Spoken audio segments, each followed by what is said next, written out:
6 முறை சொல்லுங்க. சரவணபவ சொல்லுங்க. இப்ப அந்த சாவ தூக்கி அப்படியே பின்னாடி போட்டீங்கன்னா ரவண பவசன் வரும். அது 6 முறை சொல்லுங்க. ரவண பவச, ரவண பவச, ரவண பவச. இப்ப இந்த ராவ தூக்கி அப்படியே பின்னாடி போட்டீங்கன்னா வனப வசரன் வரும். அது 6 முறை சொல்லுங்க.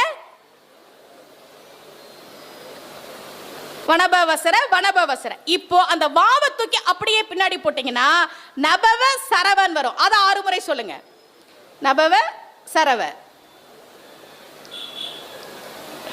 நபவ சரவ. இப்ப இந்த நாவ தூக்கி அப்படியே பின்னாடி போட்டீங்கன்னா பவ சரவணன் வரும். இது 6 முறை சொல்லுங்க. பவ சரவணன். இப்ப அந்த பாவ தூக்கி அப்படியே பின்னாடி போட்டீங்கன்னா வசர வனபன் வரும்.